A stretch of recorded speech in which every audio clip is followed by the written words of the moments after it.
Mr. Foreign Minister, we appreciate the time. My pleasure. Are you open to direct talks with the Trump administration to try to find a solution that could de-escalate heightened regional tension after all that's happened?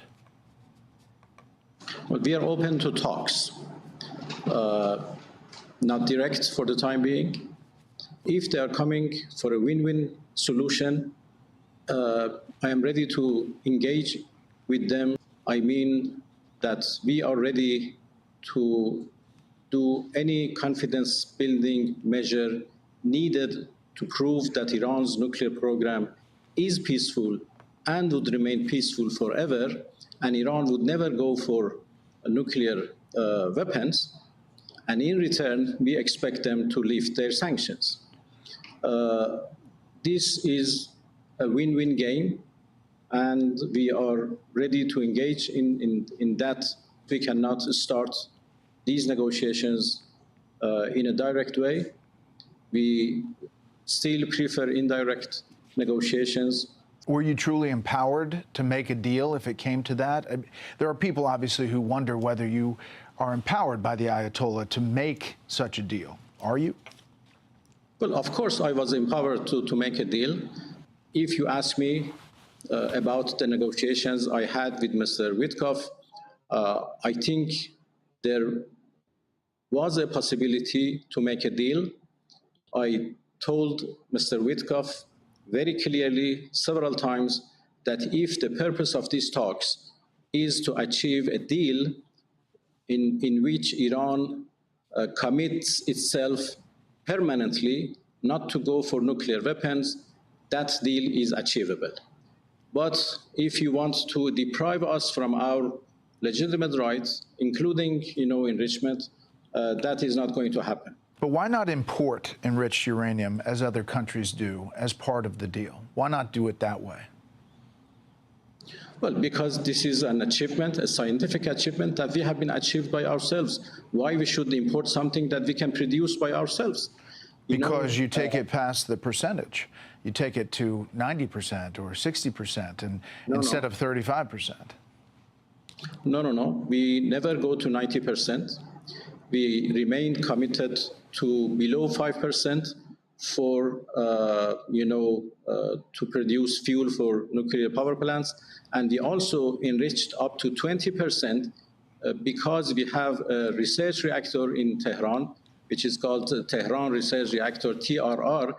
So we are enriching uranium for our own needs. And we once went up to 60%, and that was after the sabotage in our nuclear facilities. And then we, go up to 60%. But I was a negotiator at that time. I told our interlocutors that we immediately go down if a nuclear deal is achieved. Mr. Foreign Minister, what is the extent of the damage to the nuclear enrichment program after these attacks? Well, our facilities have been damaged, seriously damaged, the extent of which is now under evaluation by our Atomic Energy Organization. But as far as I know, they are seriously damaged. Did the already enriched material survive? Is it accessible? Well, I have no detailed information. As I said, our Atomic Energy Organization is responsible for that. They are now trying to, evaluate what has exactly happened to our nuclear material, to our enriched material, and we will soon inform, the agency, IAEA, about the exact, that what has exactly happened to our enriched uranium. We have not stopped our cooperation with the agency. We continue working with them. We need a new modality because the facilities have been destroyed. So you're saying that you may allow UN inspectors back into your country, all the sites, the IAEA, to see all the sites? Well, based on the modality that we come to with the agency, that would be possible. Case by case, So any request by the agency to visit any place or to send inspectors or whatever should be carefully considered by our Supreme National Security Council because of the safety and security concerns. Understanding those concerns, does Iran plan to reconstitute its enrichment program? Is it continuing now, or has the damage been so severe that it is all stopped? It is now stopped because, yes, damages are serious and severe. But obviously, we cannot give up our enrichment because it is an achievement of our own scientists. And now, more than that, it is a question of national pride. Our enrichment is so dear to us. We are ready to engage into negotiation to make sure that our enrichment is only for peaceful purposes. We prefer a negotiated solution. Right. We are not ready to give up something which is now a matter of dignity for the Iranian people, a matter of national pride. Mm-hmm. So rest assured that we want to continue our enrichment, but of course we prefer a negotiated solution for that. Mr. Minister, with all due respect, obviously it's not just the U.S. and Israel, but other world leaders who have concerns about the enrichment program. Why would you need to put it a half mile under a mountain facility to protect it if it was a completely peaceful program? That's just some of the thoughts about it. Secondly, President Trump has said he would not hesitate to launch more strikes if Iran tries to rebuild its enrichment program. So what's your response to President Trump?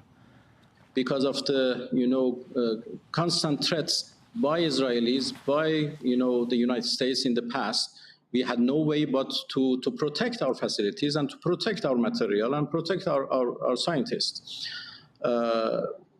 So my message to the United States is that let's go for a negotiated solution for Iran's nuclear program. And we did that in the past, in 2015, after 2.5 years of negotiation, in which I was a negotiator myself. We came to that solution.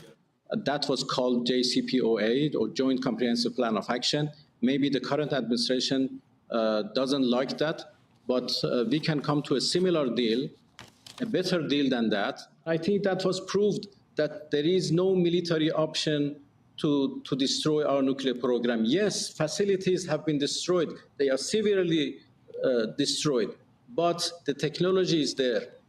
Our nuclear program, our enrichment program is not something imported from outside that can be destroyed by bombings.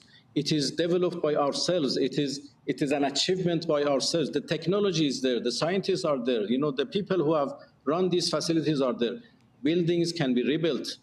Facilities can be rebuilt. Machines can be, replaced because the technology is there. I think the recent attack proved that there is no military option for our nuclear program.